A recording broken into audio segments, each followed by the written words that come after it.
बिस्मिल्लाहिर्रहमानिर्रहीम। प्रोग्राम बोलो के साथ मैं हूं शाहिद रिंद। नाज़रीन, अगर आज की सबसे बड़ी खबर की बात करें तो इन्वेस्टमेंट फैसिलिटेशन काउंसिल जो कुछ दिन कबल हुकूमत की जानिब से बनाई गई थी, जिसमें पाकिस्तान आर्मी का एक इंतहाई अहम रोल रखा गया है और इस रोल की भी अहमियत है, इसीलिए रखा गया है। और इन्वेस्टमेंट को वन विंडो ऑपरेशन के तहत करने के लिए हुकूमत ने यह काउंसिल बनाई है और अगले 5 सालों तक मुल्क में जो सरमायाकारी होनी है उसके हवाले से यह काउंसिल काम करेगी। आज इसकी एपेक्स कमेटी का इजलास वज़ीर आज़म की सदारत में हुआ, जिसमें चीफ ऑफ आर्मी स्टाफ समेत DGISI जनरल नदीम अंजुम ने भी शिरकत की और दीगर जो मुतल्लिका वज़रा हैं जो इस एपेक्स कमेटी का हिस्सा हैं उन्होंने शिरकत की। लेकिन इसके साथ साथ मुल्क में जो पॉलिटिकल डेवलपमेंट्स हो रही हैं उस पर भी आज हम बात करेंगे। इसके अलावा chief justice of supreme court की 3 सहाफ़ियों के साथ मुलाकात हुई आज के प्रोग्राम में, उस पर भी बात करेंगे। आज सबसे पहले बात करेंगे निगरान सेटअप की और पॉलिटिकल तोड़जोड़ अब क्या हो रही है। हमारे साथ इस वक्त मौजूद हैं सेनेटर अनवारुल्लाह काकड़ साहब, उनको अपने प्रोग्राम में खुशामदीद कहता हूँ। काकड़ साहब, आप खैरियत से? काकड़ साहब, सबसे पहले निगरान गवर्नमेंट बनने की बातें हो रही हैं, आप सब चीज़ों को जानते हैं, पॉलिटिकल डेवलपमेंट्स को जानते हैं, निगरान सेटअप के हवाले से आपके पास क्या इत्तलात आ रही हैं? देखिए, निगरान सेटअप के हवाले से मैं समझता हूँ कि जो पोस्ट 18th अमेंडमेंट लेजिस्लेशन हुई थी उसमें किसने अपॉइंटमेंट करनी है ये पावर प्रेसिडेंट से ट्रांसफ़र होके पार्लियामेंट के पास, leader of the house, leader of the opposition के पास एग्री कराया गया और ना हो तो कमेटी और फिर इवेंचुअली इलेक्शन कमीशन। प्रोसीजर किसने अपॉइंट करना है वो तो बड़ा क्लियर है, किसको अपॉइंट करना है ये मुकम्मल इब्हाम का शिकार है और ये इंतहाई ओपन क्वेश्चन है।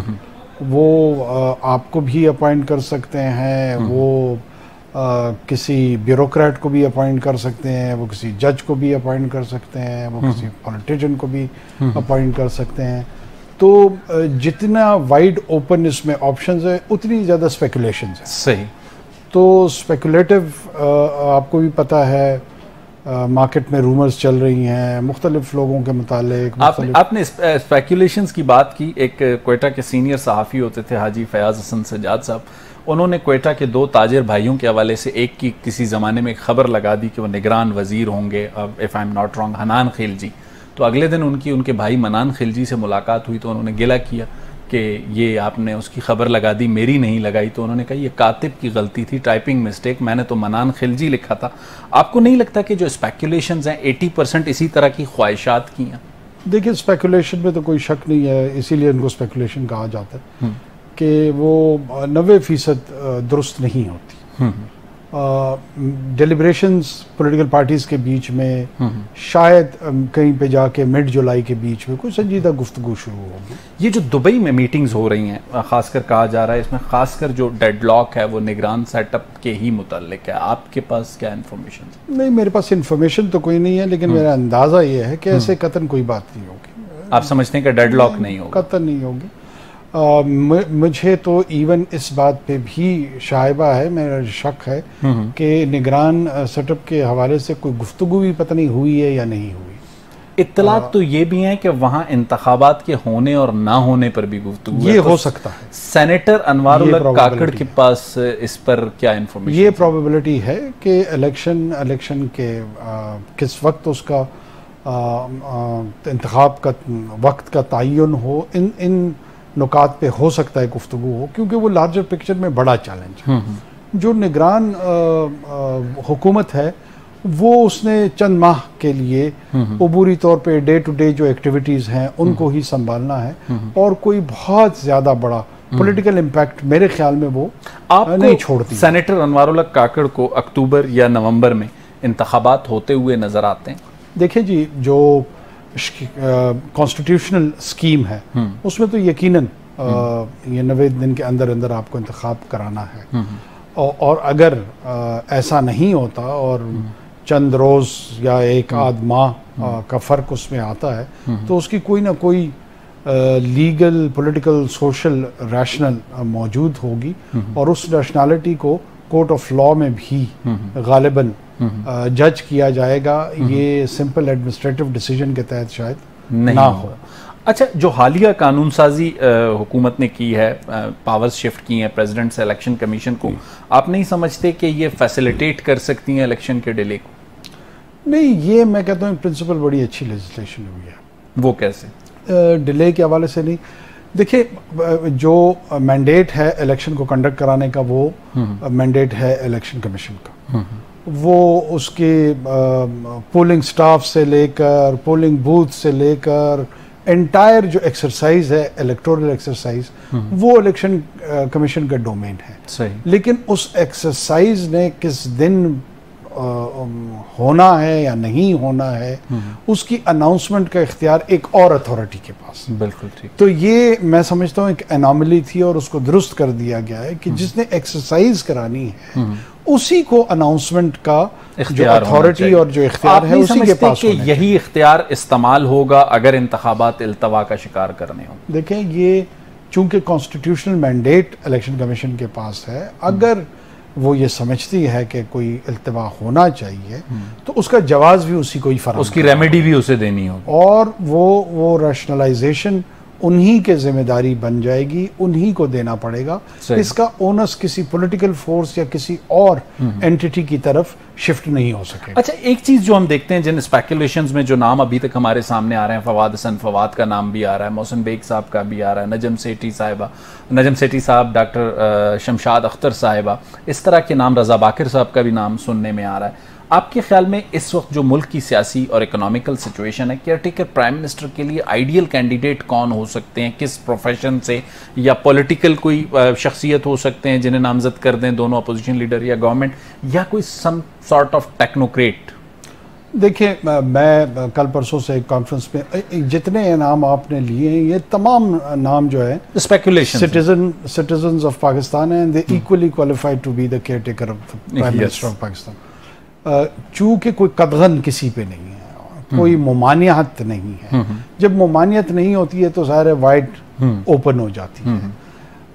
अब किसको होना चाहिए, ये वो डिस्क्रिशनरी क्वेश्चन है जो आप मुझसे पूछ रहे हैं, जिसका आइन ने भी जवाब नहीं दिया, जिसका पार्लियामान ने जवाब। एक मुल्क की जरूरत होती है, ऐवान बाला के रुकन के तौर पे आप भी बहुत सी चीजें कलेक्टिव विजडम में देखें, लेजिस्लेशन हुई है और उन्होंने इस बात पे गौर नहीं किया कि किसको होना चाहिए, कैसे होना चाहिए। और वही सवाल अब अगर मुझसे किया जाए तो आप समझ सकते हैं कि कितना चैलेंजिंग क्वेश्चन है। बिल्कुल। देखिए, ये एक नॉर्मल मैं समझता हूँ कि पॉलिटिकल ऑफिस है और बहुत सारे लोगों का ये ख्याल है कि किसी पॉलिटिकल शख्स को नहीं होना चाहिए, गैर मुतनाज़ा होना चाहिए, नॉन कंट्रोवर्शियल होना चाहिए। मेरी अपनी राय ये है कि हमारे मिलियू में रियलिस्टिकली स्पीकिंग सियासत और तनाज़ा एक दूसरे से जुड़े हुए हैं। हर शख्स मुतनाज़ा है, हर शख्स के साथ कोई ना कोई तनाज़ा जुड़ा हुआ है, उसके गुड और बैड मौजूद है। ऐसे एब्सोल्यूट न्यूट्रलिटी के लेसर इवल तलाश न्यूट्रलिटी के साथ तो ना तो कोई मीडिया में शख्स नजर आएगा, ना पॉलिटिक्स में, ना जुडिशरी में नजर आएगा। बहरहाल एक इंटरम अरेंजमेंट है जिसको 3-3.5 माह जो भी वक्त होगा उसके लिए चूज करना है। जो प्रोसीजर है, प्राइम मिनिस्टर और लीडर ऑफ द हाउस अगर डेलिब्रेट करके किसी भी नाम पे इत्तेफाक कर ले तो मेरे ख्याल में उसको कंट्रोवर्शियल या पॉइंट ऑफ डिस्कशन इसलिए नहीं बनाना चाहिए कि 3 माह का मामला है। 3 माह का मामला है, वो कोई इख्तियारात बड़े लिमिटेड हैं, इलेक्टेड मैंडेट नहीं है जिस पे क्वेश्चंस रेज किए जाएं। कॉन्स्टिट्यूशन ने ये प्रोसीजर बता दिया गया, उस प्रोसीजर में किसी का भी नाम लेकिन जिस किस्म के पॉलिटिकल टर्मोइल से इस वक्त मुल्क गुजर रहा है, इकोनॉमिकल क्राइसिस से गुजर रहा है, तो आप भी एक अपनी विजडम रखते हैं, अपनी अप्रोच रखते हैं। आपके ख्याल में एक इकोनॉमी का एक्सपर्ट इस वक्त इस मुल्क को ज़्यादा बेहतर 3 माह तक, अगले इंतखाबात तक चला सकेगा? एक पॉलिटिकल लीडर, कोई रिटायर्ड जज, कोई रिटायर्ड ब्यूरोक्रेट, अगर अनवारुल हक काकड़ को ये ऑप्शन दिया जाए कि एक बेहतर केयरटेकर प्राइम मिनिस्टर पाकिस्तान के लिए कौन हो सकता है, तो आपकी नज़र में इस वक्त कौन सा प्रोफेशनल आपको बेहतर लगेगा? देखिए, मैं तो खुद इस राय का कायल हूँ कि ये पॉलिटिकल ऑफिस है और उसको किसी पॉलिटिकल आदमी को ही ऑक्यूपाई करना चाहिए। आप समझते हैं कि किसी टेक्नोक्रेट, किसी इकोनॉमिकल एक्सपर्ट की जरूरत नहीं? देखिए, एक इकोनॉमिकल एक्सपर्ट या कोई और टेक्नोक्रेट वो आपकी कैबिनेट की फॉर्मेशन जो होती है उसके तहत जो है ना आप डेलीगेट करते हैं पास, लेट्स से फाइनेंस मिनिस्ट्री को करते हैं, इंटीरियर को करते हैं, दूसरे को करते हैं। वो टेक्नोक्रेट की जो प्लेसमेंट है वहीं पे हो सकती है और होनी चाहिए। प्राइम मिनिस्टर की प्राइमरीली मुझे तो वो एक पोस्टर बॉय नजर आएगा फॉर 3 मंथ्स। तो वो पाकिस्तान के सॉफ्ट इमेज के लिए, पाकिस्तान के जनरली मैं समझता हूँ कि एक रीजन के अंदर डोमेस्टिकली कम से कम तनाज़ात रखते हुए पॉलिटिकल शख्सियत अगर कोई पॉलिटिकल फेस हो तो वो एक बेहतर ऑप्शन होगा, नहीं है तो कोई और भी हो सकता है, इसमें कोई कबात नहीं। आपने जैसे कहा कि कोई भी शहरी इसके लिए क्वालिफाई कर सकता है, वो क्वालिफाई कर सकता है। अनवारुल्लाह काकड़ साहब, आपका बहुत बहुत शुक्रिया, आपने अपना कीमती वक्त हमें दिया और निगरान गवर्नमेंट और उसके मुस्तकबिल और उसकी ज़रूरियात के हवाले से गुफ्तगू की। सेनेटर अनवारुल्लाह काकड़ हमारे साथ मौजूद थे। ब्रेक के बाद हाजिर होते हैं और दोबारा इसी सिलसिले की गुफ्तगू को जोड़ते हैं।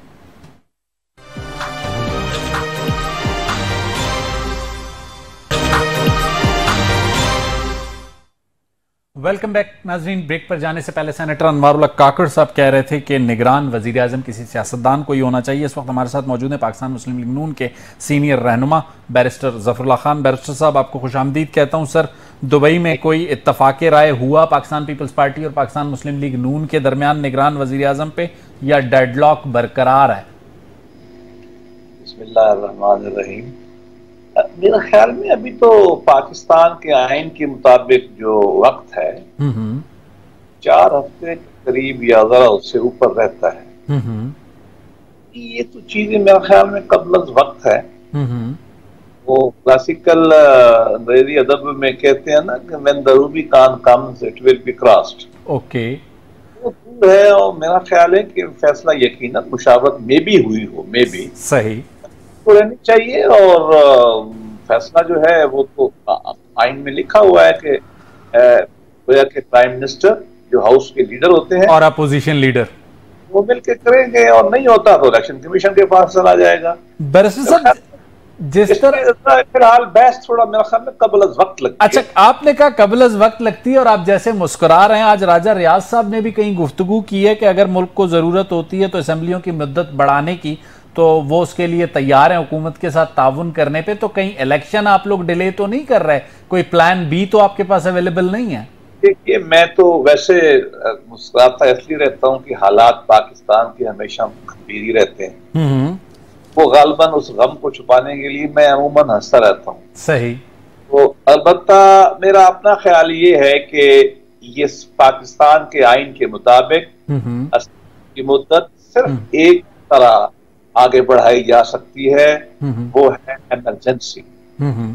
और इमरजेंसी भी फाइनेंशियल नहीं, इमरजेंसी नहीं, तो इमरजेंसी को जिसको आर्थिक खतरा हो, तो दाखिली इंतशार का खतरा हो। मेरा ख्याल ये है कि पाकिस्तान में इस वक्त ऐसी कोई सूरत हाल नहीं है सही जो इमरजेंसी की तरफ सूरत हाल को ले जाए। सही। अल्लाह करे मुल्क ये खैरियत से रहे। बिल्कुल ठीक है बैरिस्टर साहब, लेकिन वक्त के मुताबिक फैसले हों। बिल्कुल ठीक है बैरिस्टर साहब। जैसे मैं सेनेटर अनवारुल्लाह काकड़ साहब से एक सवाल कर रहा था कि निगरान वजीर आजम किसे होना चाहिए, कोई रिटायर्ड जज, कोई सहाफ़ी, कोई इकोनॉमिस्ट, जो इस वक्त मुल्क की सिचुएशन है, तो उन्होंने कहा सिचुएशन जो भी हो वो समझते हैं कि किसी सियासतदान को ही निगरान वजीर आजम होना चाहिए। लेकिन हम सुनते हैं कि पाकिस्तान मुस्लिम लीग नून नजम सेठी साहब के नाम पर भी गौर कर रही है, फवाद हसन फवाद भी उनका ऑप्शन हो सकते हैं।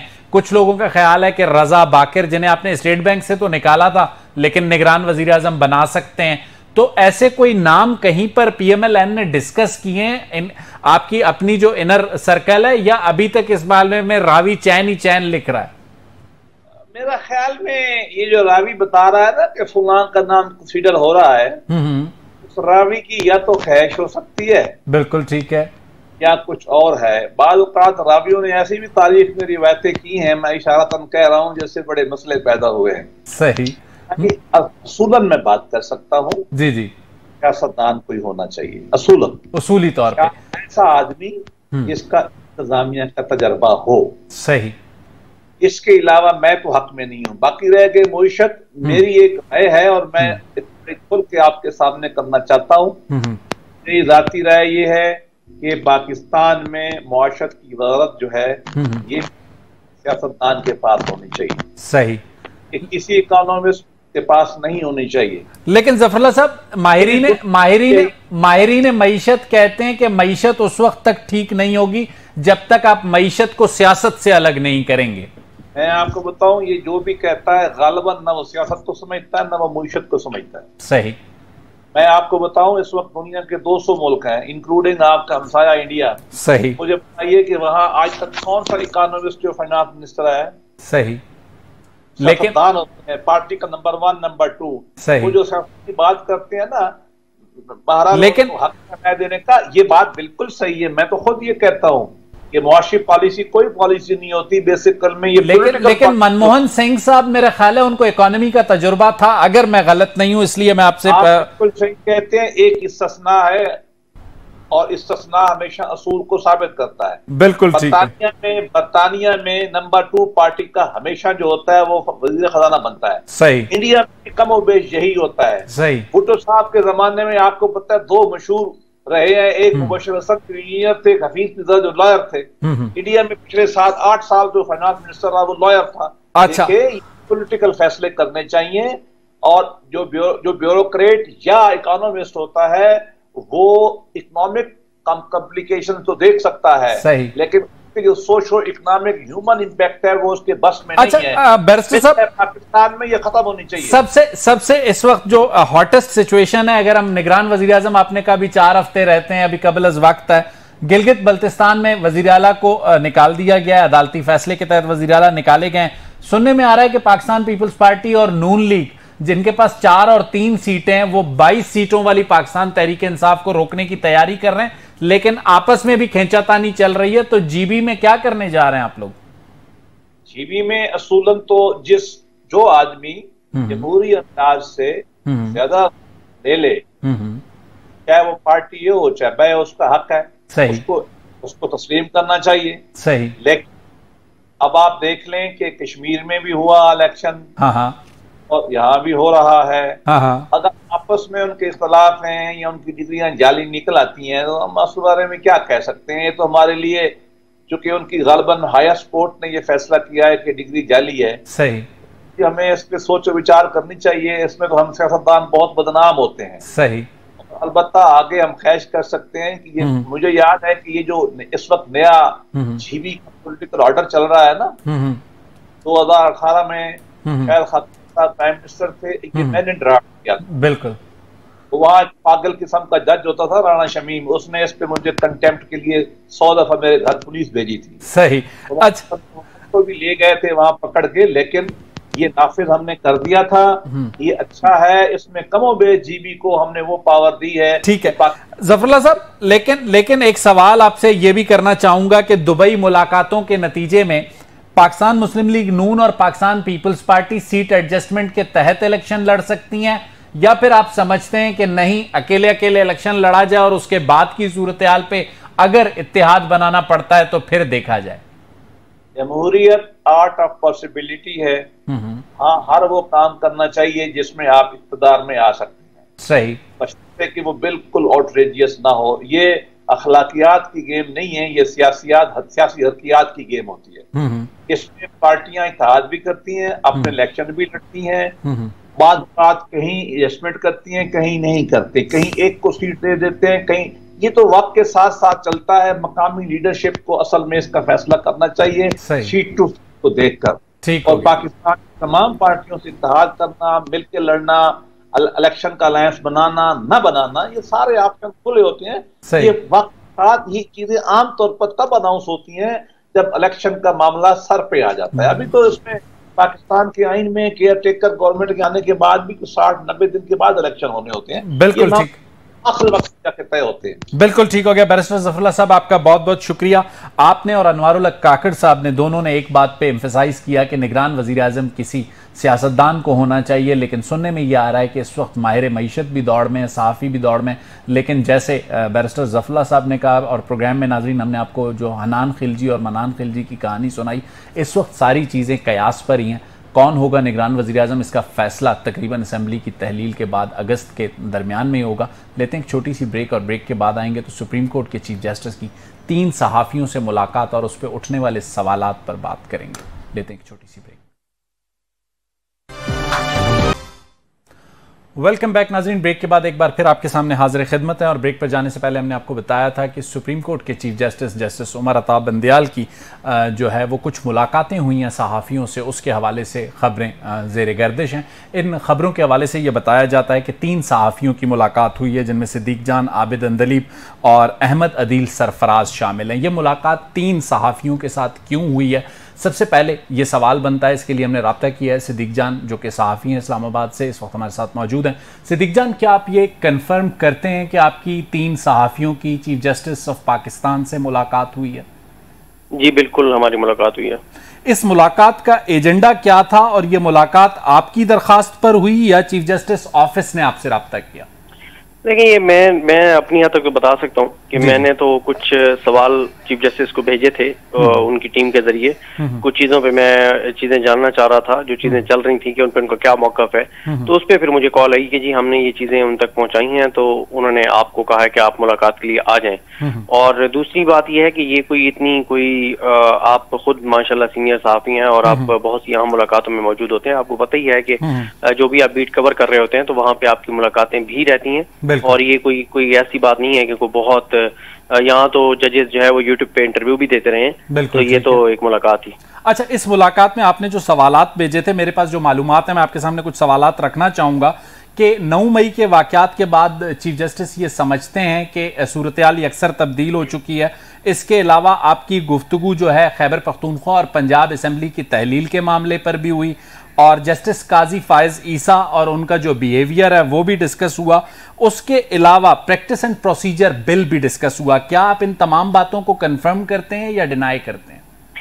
देखें, शायद इन सब मैं दोबारा ये कहूँगा कि आप से हम सीखते भी हैं और आपको इस चीज़ का अंदाज़ा है कि आप यानी व्यूअर को तो शायद इतना अंदाज़ा ना हो, लेकिन आप ज़्यादा बेहतर जानते हैं कि जब भी कोई चीज़ ऑफ द रिकॉर्ड होती है तो उसको हम ऑन रिकॉर्ड नहीं ला सकते। लेकिन मैं आपको 4 चीज़ें ऐसी बता सकता हूँ जिनकी सोशल मीडिया में बहुत हाइप क्रिएट हुई, जिनके बारे में मैं आपको पूरी दयानतदारी से बता सकता हूँ कि उनमें कोई हकीकत नहीं है।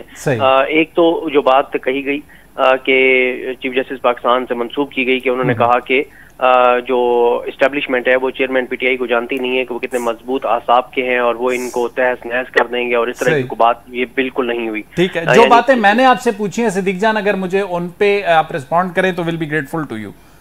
देखिए, मैं उस पर बिल्कुल आ रहा हूँ और उस पर बिल्कुल उन्हीं चीजों पे आ रहा हूँ। और दूसरा ये है कि सिर्फ आधा मिनट मुझे दे दें। दूसरी बात जो कही गई, दूसरी बात कही गई कि जस्टिस मंसूर अली शाह साहब के बारे में चीफ जस्टिस पाकिस्तान ने कहा कि वो एक मुनाफिक आदमी है। बिल्कुल ऐसा नहीं है। जो भी उमर ताबंदयाल साहब को जानते हैं वो ये बात जानते हैं कि वो कितने पोलाइट हैं और वो इस तरह के अल्फाज कभी भी इस्तेमाल नहीं करते। तीसरा ये कहा गया कि उन्होंने कहा कि हम 8 जजेस काम कर रहे हैं, बाकी 7 सियासत कर रहे हैं। ऐसा बिल्कुल नहीं है। हाँ, एक चीज मैं आपको बता सकता हूँ कि इस मुलाकात में जिन 3 जजेस की उन्होंने बहुत तारीफ की, उनमें से एक जस्टिस मंसूर अली शाह साहब थे, एक जस्टिस याहिया अफरीदी थे और एक जस्टिस अख्तर मिनल्ला थे। इन 3 जजेस की उन्होंने तारीफ की और जिन जजेस के बारे में एक तासुर है कि वो उनके ग्रुप के, उनमें से किसी का उन्होंने नाम नहीं लिया, ना तारीफ की, लेकिन इन 3 जजेस की जरूर उन्होंने तारीफ की। और लास्ट जो पॉइंट है जो बहुत ज्यादा सोशल मीडिया पे गर्दिश कर रहा है वो ये है कि उन्होंने कहा है कि हम हुकूमत की ईद के बाद जो है वो बड़े सख्त अल्फाज इस्तेमाल किए गए कि उन्होंने कहा जी ठोक देंगे हुकूमत को। ना तो चीफ जस्टिस का मनसब इस तरह का है, ना उनका मिजाज इस तरह का है कि उस तरह के अल्फाज इस्तेमाल करें, ना ही उन्होंने ये बात कही है। लेकिन सिद्दीक, क्या उन्होंने ये आपसे कहा कि प्रैक्टिस एंड प्रोसीजर बिल का फैसला वो करके जाएंगे? देखिए, उन्होंने ये कहा तो नहीं है, लेकिन ये तो अंडरस्टूड है कि वो फैसला उन्होंने करके जाना है। बहुत टाइम पड़ा है उनका और ये तो कोई इसका टाइम तो रह ही नहीं गया इसके ऊपर तो कोई और 9 मई के मामलात और खैबर पख्तूनख्वा और पंजाब असेंबलियों की तहलील पर उन्होंने आपको कोई राय दी? देखिए, मैं शायद इन सब दोबारा ये कहूँगा कि जो ऑफ द रिकॉर्ड चीजें थी उनकी मैं तस्दीक या तरदीद नहीं करूंगा कि इस पे बात हुई है या नहीं हुई।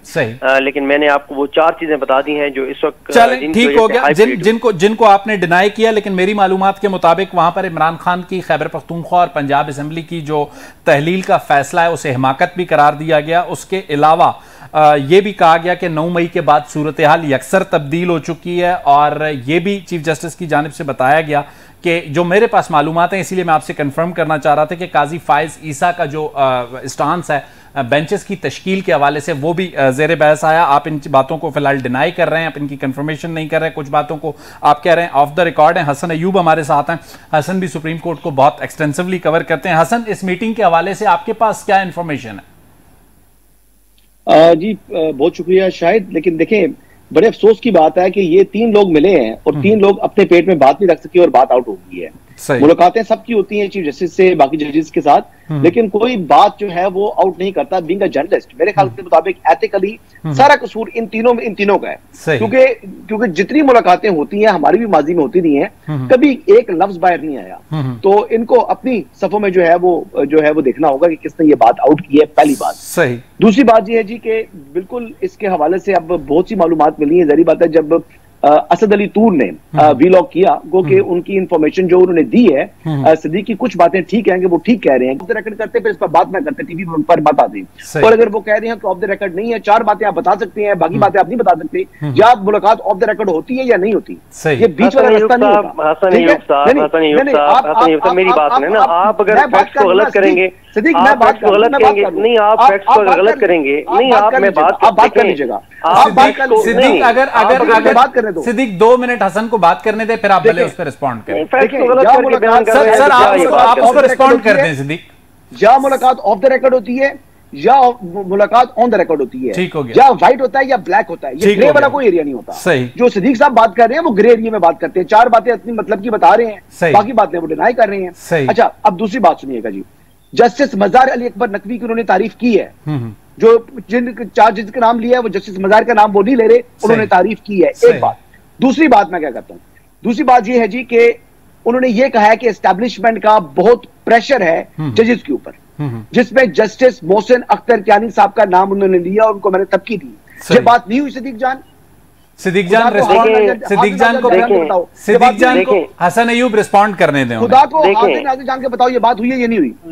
देखें हसन अयूब साहब का मसला ये है, एक तरफ वो मुझे एक सुन ले भाई, मेरे वो बैशिंग कर रहे हैं कि मैं ऑफ द रिकॉर्ड बातों को ऑन रिकॉर्ड ला रहा हूँ, ठीक है। पहली बात तो ये है कि अगर वो सुन रहे थे तो थोड़ा सा गौर से सुनते और थोड़ा सा तवज्जो से सुनते, बजाय इसके कि उनके जहन में जो बात थी उन्होंने वही कर दी। वो ये थी कि मैंने सिर्फ ये बात कही है कि जो 4 बातें जो सोशल मीडिया में मैंने उनको डिनाई किया कि ऐसी बातें नहीं हुई, बाकी क्या हुआ है क्या नहीं हुआ, ना मैंने कोई ऑफ द रिकॉर्ड बात आपने कहा तारीफ की है, ठीक है, आपने बताया था जजेस की तारीफ किया भाई, ठीक है। दूसरी बात ये है, सिद्दीक को रिस्पॉन्ड करने दें, फिर उस पर आप अपना रिस्पॉन्स। दूसरी बात ये है कि हसन अयूब साहब आप खुद चाह रहे हैं कि मैं जो है वो ऑफ द रिकॉर्ड जो है वो बात को ऑन रिकॉर्ड लूँ, और तीसरी बात यह है कि हसन अयूब साहब को इस बात का पता है कि जब भी हम जजेस से मिले हैं बहुत से मौके पे हसन अयूब साहब ने भी बहुत सी बातें जजेस से की हुई हैं, तो वो भी मेरे सामने, लेकिन वो बातें मैं तो कम अज कम आप टीवी पे नहीं कहूंगा कि किस किस तरह की हसन अयूब साहब ने बातें कही और किस किस तरह के मामला जजेस से डिस्कस किए, कम अज कम मैं तो वो बात नहीं कर सकते, समझता हूँ कि नहीं करनी चाहिए। आपके ख्याल में हसन इस वक्त जो मुलाकातें हुई हैं, एक एलिगेशन ये लगता है, मैं सिद्दीक से भी चाहूंगा इस सवाल पे रिस्पॉन्ड करें आप भी, क्या ये एक नैरेटिव बनाने की कोशिश थी हसन आपके ख्याल में? नहीं, देखिए शायद मुलाकातें होती हैं, मुलाकातें देखिए चीफ जस्टिस के साथ भी बहुत से लोग मिले हैं, यानी कुछ अर्सा पहले जो डॉन के हमारे जो सुप्रीम कोर्ट कवर करते हैं नासिर भाई, उनकी मुलाकात हुई है। माजी में मौजूदा जो चीफ जस्टिस हैं से मेरी मुलाकातें होती रही हैं। अब कोई ऐसी बात नहीं है, ऑफ द रिकॉर्ड मुलाकात होती है। ऑफ द रिकॉर्ड मुलाकात में जजेस ये नहीं होता कि किताब की तरह सब कुछ खोल के बता देते हैं। हाँ, मुलाकात में आप उनसे बात करते हैं, हम जर्नलिस्ट हैं, हम कुछ बातें वो ट्रस्ट करके बता देते हैं कि जी मैं ये कोशिश कर रहा हूँ, मैं चाह रहा हूँ पेंडेंसी खत्म हो, मैं चाहता हूँ जी केसेस इस तरह के केसेस फिक्स पहले करूँ, इस तरह के मुकदमात को मैं करूँ। मैं तो ये नहीं कहता कि मुलाकात नहीं होनी चाहिए। जर्नलिस्ट जो कि सुप्रीम कोर्ट कवर करते हैं, आप कह रहे हैं ये बातें बाहर आने के जिम्मेदार सिद्दीक जान है। सिद्दीक जान आपके ख्याल में मैं ये नहीं कह रहा, मैं कह रहा हूं कि जी ये यकीनी तौर पर चीफ जस्टिस उमर बंदियाल साहब ने ये बातें आउट नहीं की। सही, क्योंकि पहले भी उनकी मुलाकातें हो रही हैं। चलें, ठीक हो गया। सिद्दीक जान आप पर ये भी मतलब बहुत से लोगों का ये ख्याल है कि आप एक बिल्कुल ज़हन रखते हैं बहुत से मामलात में, खासकर पाकिस्तान तहरीक इंसाफ के हवाले से, तो इस मुलाकात का मकसद कोई सियासी था, सहाफती था? आपने कहा मेरे जहन में सवालात थे, मैंने भेजे थे, तो वो सवालात आपके क्लियर हुए? देखिए, मुझे बिल्कुल मेरे बहुत से सवालात के जवाबात मिले। और दूसरा जहां तक बात है, देखें बंदियाल साहब ने अगर कोई नैरेटिव बनवाना होता काजी फाइज साहब या किसी जज के खिलाफ, तो मुझे बताएं पिछले 15 माह में जो कुछ हुआ है सुप्रीम कोर्ट के अंदर, कितनी चीजें हैं जो काजी फाइज के हवाले से हमने ब्रेक की हैं, जो मैं उमर बंदियाल साहब ने भेजी हूँ। बल्कि मैं तो आपको ये बता सकता हूँ कि मैंने एक बार उनकी टीम से ये शिकवा किया कि इतनी इंपॉर्टेंट चीज जो हमें काजी साहब के अपने मामले में काजी साहब से ही पता चली, ये तो आपकी तरफ से मीडिया को जारी होनी चाहिए थी। मसलन काजी फैसल साहब ने एक लेटर लिखा चीफ जस्टिस पाकिस्तान को कि जनाब वो टीवी पे बातें हो रही हैं फुल कोर्ट बनाने की, तो शायद फुल कोर्ट बनाना पड़े, तो मेरा कराची का बेंच कैंसिल कर दें। तो मैंने कहा, और वो कराची का बेंच कैंसिल हुआ और हमारे कुछ दोस्तों ने जो काजी फैसल साहब की ब्रांडिंग करते हैं सोशल मीडिया पे और मीडिया पे, उन्होंने ठेका लिया हुआ है, तो उन्होंने वो पूरा एक प्रोपेगेंडा किया कि बंदयाल साहब पहले उनको कराची भेज रहे थे और अब उनका कराची का बेंच कैंसिल कर दिया। हालांकि कराची का बेंच भी काजी फैसल साहब की रिक्वेस्ट पे बना था और कैंसिल भी उनकी रिक्वेस्ट पे हुआ। ठीक है, तो मैंने कहा कि ये बातें तो आपको मैं बतानी चाहिए। बंदयाल साहब ने पिछले 15 माह में हमें कोई चीज ऐसी नहीं भेजी, बल्कि काजी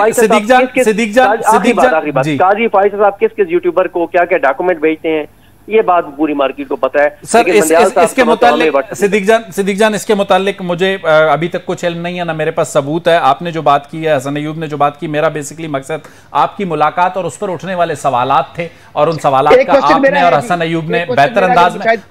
हसन मैं क्लोजिंग की तरफ जा रहा हूँ, एक सवाल सिद्दीक से पूछे कि जस्टिस मज़ाहिर की तारीफ की है उन्होंने या नहीं की। मेरा सवाल ये सिद्दीक हाँ या ना में जवाब दे सकते हो तो मेहरबानी होगी।